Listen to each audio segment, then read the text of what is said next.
Hey everyone, what's up? My name is Robert and you're watching Medicare 101 with Robert. And what we're going to go over today is an HMO, how it works, kind of the ins and outs. So stay tuned, we got a lot of cool stuff for you.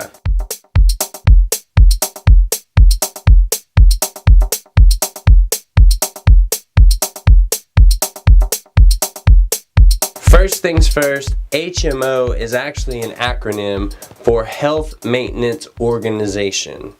HMOs are one of many Medicare Advantage plans that will typically include prescription drug coverage, which is cool. There are some situations where the HMO would not include prescription drug coverage, but that is really case by case. Okay, so the main thing to understand about an HMO or a health maintenance organization, whatever you really want to call it, is that you do have to stay in the network, because if you go out of the network, you technically don't have any Medicare coverage.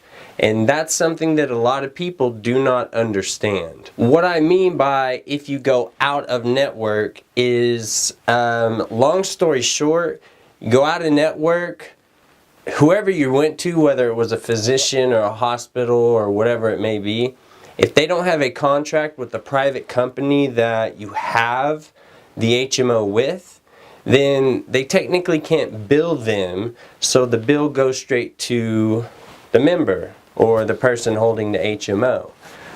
So that's kind of what happens in a nutshell. So again, what I tell people is make sure you're in network. When you go into an HMO, there's a lot of benefits to it, but at the same time, you have to make sure that you stay within the network to get those benefits. HMOs at the bottom of the barrel are Medicare Advantage plans.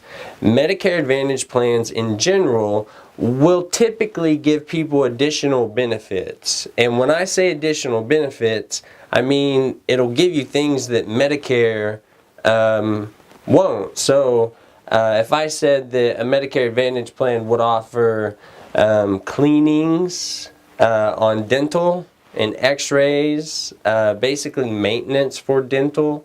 They might even provide you some kind of allowance for glasses, which is really enticing. Or, you know, they might have some kind of over-the-counter benefits where if you're currently buying things like multivitamins, Band-Aids, whatever it may be that you get over the counter, they will give you an allowance every quarter, every year, or whatever it may be, in order to buy those things, and you don't actually have to come out of pocket, which is also enticing.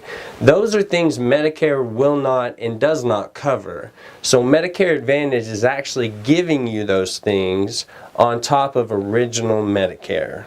Another thing about HMOs that people like, and I understand this because I'm a cheapo, HMOs are low premium and sometimes they don't even have a premium. What's important to know is that whenever you go into the network of a private company, basically what's happening is you're saying you're going to only go to physicians, hospitals, labs, or whatever it may be that are in the network for that private company, right?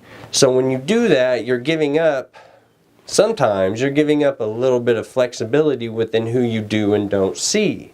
The give, however, is the low premium or no premium, the additional benefits, and that is typically how they entice you into going into their network, which that's not a bad thing.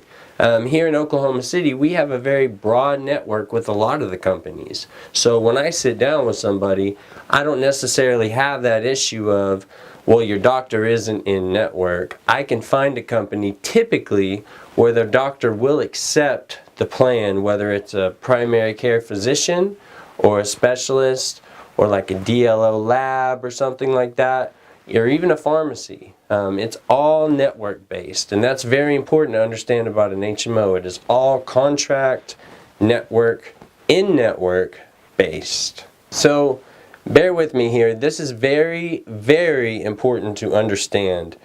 Okay, so when I say an HMO has zero to low premium, people say, well, what's the catch? There is no catch. Here's the deal.